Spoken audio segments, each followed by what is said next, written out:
So hello everyone in the Ansarkari again, and we are taking the rest questions of the paper 2023 CSAT. और आज हम question लेंगे question number 77 and 78 and अब हम देखते हैं कि ये क्वेश्चन क्या कह रहे हैं। तो क्वेश्चन नंबर 77 की अगर हम बात करें तो question says that consider the following statements in respect of five candidates P, Q, R, S, T. Two statements are true and one statement is false. तो पहली स्टेटमेंट जो ट्रू बताई गई है that वो कह रही है कि one of P and Q was selected for the job. So this is true and whole statement is saying और दूसरी जो true statement है वो कह रही है कि at most two of R, S and T were selected for the job and the false statement है वो कह रही है कि at least one of R and S was selected for the job and now we have to come on the conclusion जो कि दो है हमारे पास। number one says that at least four were selected for the job and second says that S was selected for the job. तो कौन okay. सा इनमें से करेक्ट हम्म आंसर है? अब इसमें पहले लिखते हैं कि 5 कैंडिडेट है, PQRST पहले लिख लेते हैं। ठीक है। अब इसके अंदर में जब ट्रू स्टेटमेंट है, ट्रू स्टेटमेंट है false, one of P and Q was selected for the job, मतलब कि आइदर P was सिलेक्टेड और आइदर Q was सिलेक्टेड। सही बात है। हम्म हम्म ठीक है। तो सिलेक्टेड कैंडिडेट P ये हो सकता है, हम्म। क्योंकि आप पूछा कि एटलीस्ट 4 वे सिलेक्टेड, तो सिलेक्टेड कैंडिडेट लिख सकते और दूसरा बार में हम ले लेते हैं हैं। एस टी और R. At least one of R and S was नहीं selected for इसमें job। बोथ ट्रू लेते हैं ना उसमें, वो तो फॉल्स है। ये फॉर स्टेटमेंट है। हाँ इसका मतलब कि नॉर R और S was selected for the job, R और S नहीं हुआ selected for the job। ठीक है। नहीं वो हो सकता है ना उसे, मतलब वो स्टेटमेंट ही फॉल्स है फॉल्स। तो वो हाँ, तो एटलीस्ट वन R और S सिलेक्टेड तो फॉल्स स्टेटमेंट है, मतलब क्या हुआ, neither R nor S selected for job. ये ना उल्टा होना हो गया। ठीक है। नहीं मैं इसको ऐसे देख रहा था कि मतलब ये स्टेटमेंट फॉल्स है तो आर और एस सिलेक्ट हुए होंगे जॉब के लिए।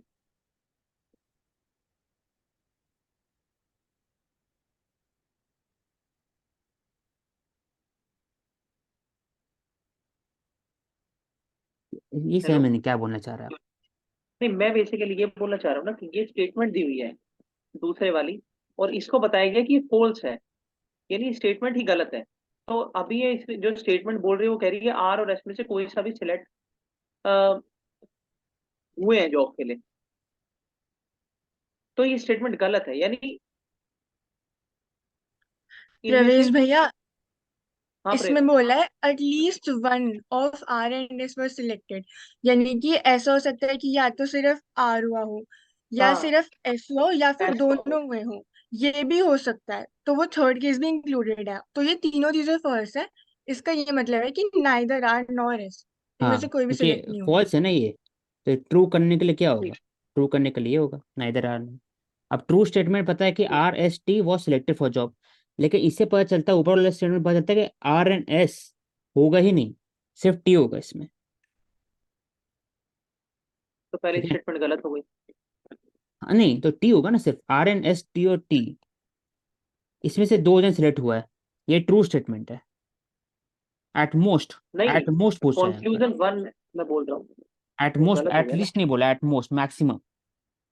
मैक्सिमम दो कोई सिलेक्ट हुआ है इसमें से, लेकिन पता है मुझे कि R एंड S तो हो ही नहीं सकता सिलेक्ट, तो सिर्फ T रहेगा।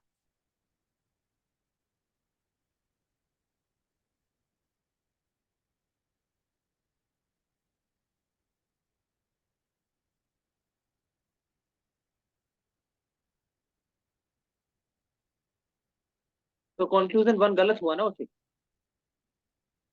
तो इसमें बोलता है कि the selected candidate at least 4 were the selected candidate for the job.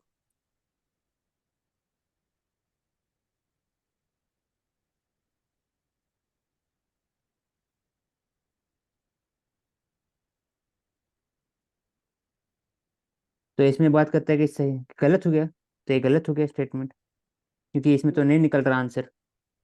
है ना, 4 तो नहीं आ रहा है। मैक्सिमम ही 2 निकल रहे हैं, तो हम्म, और लीस्ट तो इसमें या तो P और T हो सकता है या Q और T हो सकता है या P और Q हो सकता है, यही हो सकता है। मतलब मतलब है ना, P, नहीं, मेरे हिसाब से तो यहाँ अगर P है, यहाँ T है ना, या हम्म, Q और T हो सकता है, क्योंकि यहाँ से एक हम्म, और एक ले लेना ना, 2 कैंडिडेट हो गया। हम्म। तो दूसरा स्टेटमेंट भी गलत हो गया, मतलब दूसरा कंक्लूजन, तो एस सिलेक्ट नहीं हो रहा है जॉब के लिए। हाँ, ये लिखा हुआ है, तो इसका आंसर डी होगा। तो नाइदर। अब आते हैं इसमें। क्वेश्चन नंबर 78 में भी 5 स्टेटमेंट है। तो पी क्या और एच हमारे पास 5 इंडिविजुअल्स हैं, तो इफ पी इज ट्रू, तो बोल रहा है कि क्या वो और एच भी ट्रू होंगे। और अगर आर और एच दोनों ट्रू हैं, तो टी फॉल्स हो जाएगा। तो इसके बिहाफ पे हमें कंक्लूजन ड्रॉ करना है। तो औशिक, आप पहले इसको थोड़ा इक्वेशन को मैं ड्रॉ कर इसमें लो। सिंपल करके ऐसे लिखा वैल्यू हुआ है, 5 स्टेटमेंट है, तो ये नया स्टेटमेंट है, न्यू क्वेश्चन है ये, ठीक है ना। पुराने से कोई मतलब नहीं है, P Q R S T से। तो पी से अगर ट्रू है, then Q and S is R true, ठीक। If R and S is true, then T is false, which of the following can be concluded, ठीक है। If three is true then at least one of P R, ठीक है।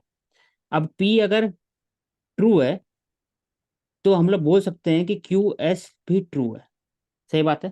पहला statement ले सकते हैं, ठीक है प्रवेश। हाँ ठीक है, चलो। अगर पी फॉल्स है, तो हम लोग बोल सकते हैं क्यू एस फॉल्स है, नहीं बोल सकते। सही बात है।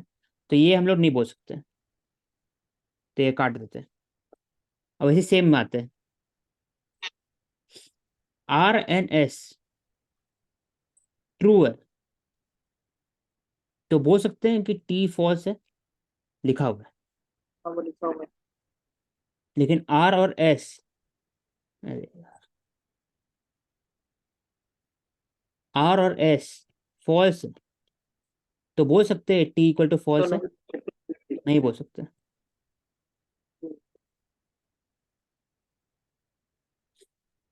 तो क्या कुछ कंफ्यूजन क्या बोला है कि अगर टी ट्रू है, अभी ऊपर में जाइए, जहां पर if T is true,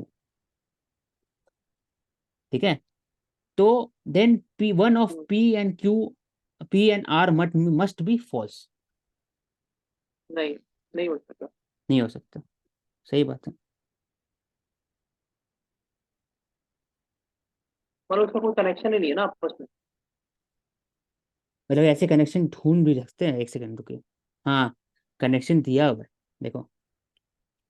P true है, तो क्यू एन एस ट्रू है। पी अगर फॉल्स है, तो क्यू एस फॉल्स नहीं है, जनरली ऐसे नहीं बोल सकते। वैसे ही ये वाला है। तो क्वेश्चन पूछा है इसमें कि R T is true, then one at least P and R is false. If T equal to true, at least one of P और आर इज देखो ना, कनेक्शन ही नहीं है। फॉल्स, पता। तो ट्रू मान लिए।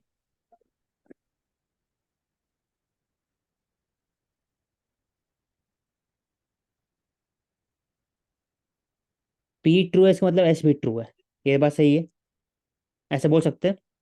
और जब एस ट्रू है,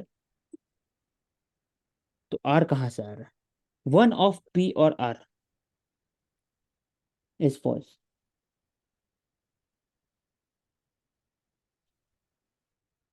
ये मेरे हिसाब से तो नहीं आ रहा है,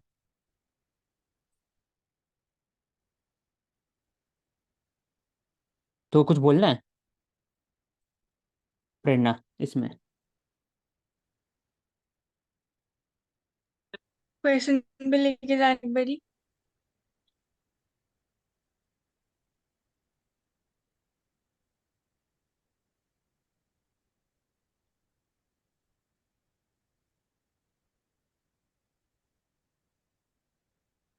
इसका आंसर हो सकता मेरे हिसाब से तो ओनली 2 होगा। जैसे इसमें बोला है कि इफ टी इज ट्रू, तो जो ऊपर कंडीशन बताई थी मतलब देन और इफ वाली, तो इसमें टी फॉल्स था, तो अगर जो टी है वो ट्रू होएगा तो ऐसा हो जाएगा कि आर और एस वो फॉल्स हो जाएगा। नहीं हो सकता ना, उसे मतलब प्रेरणा, नहीं। वो 22 वर्षा की बात ही नहीं हो रही। अच्छा, मतलब फिर तो जहां तक नहीं मुझे, बनेगी है, अगर ये बता ही नहीं रखा तो इफ फिर तो क्यू नहीं इज होएगा ये। True then P is true, ऐसे ही सेकंड वाला। हम्म, हाँ ये वो सही है ना। सेकंड सही है, पहले वाले में कोई रिलेशन नहीं है। पहली स्टेटमेंट से ही आंसर निकल रहा है ना सेकंड स्टेटमेंट का। क्या वो ट्रू है तो पी भी ट्रू है। मेरे तो ख्याल से पी बी और आना टी, चाहिए, लेकिन एक जगह हाँ तो टी आंसर आंसर देखा होना था तो चाहिए ना। उसमें ए था, तो ये देखना पड़ेगा फिर ये वाला। तो 75 नंबर उसको ले लेते हैं। ठीक है, हाँ वो आसान वाला कर सब्जेक्ट लेते हैं फिर अभी। थोड़ा सब्जेक्टिव है थोड़ा। ये ले लेते हैं अभी, ये आसान वाला। तो ये स्टेटमेंट है, पढ़िए आप, मैं सॉल्व करता हूँ। So this is basically a word of various alphabets. We have to arrange it alphabetically in the reverse order. Not have to arrange, it is already arranged in reverse order. So how many positions of the letter will remain unchanged तो अगर इसमें हम ऐसे इसे करना है, करते हैं तो। ऐसे लिखना है, ध्यान से इसमें,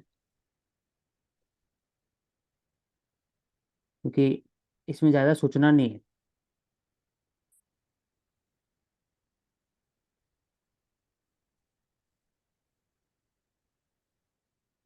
So first is I think we have C which will remain unchanged.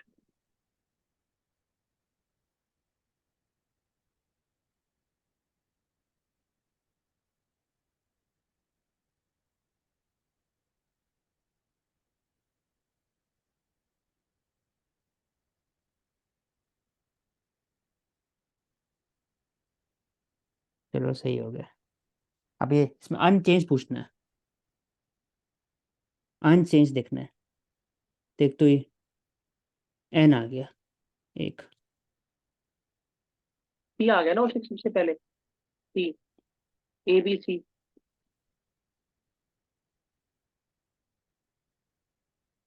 मतलब हमें तो अल्फाबेटिकली अरेंज करना है ना, वो तो पहले ही रिवर्स ऑर्डर में है। नहीं नहीं, क्या arrange alphabetical reverse order letter, how many position of the letter in में अनचेंज्ड।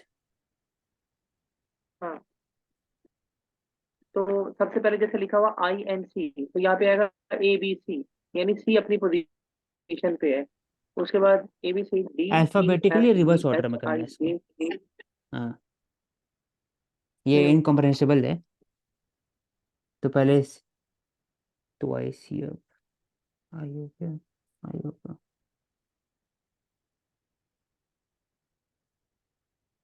सबसे बड़ा नंबर लेना है इसमें से, क्योंकि इसमें लिखा are arrange in alphabetically in reverse order, alphabetically. तो इसका मतलब सबसे वन बड़ा आंसर नंबर पहले होगा, उसके बाद ही हम लोग आगे जाएंगे।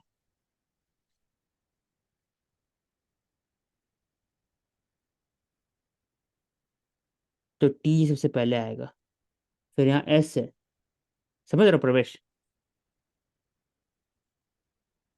हम्म, हेलो? नहीं, इसका आंसर आंसर इसका 1 है।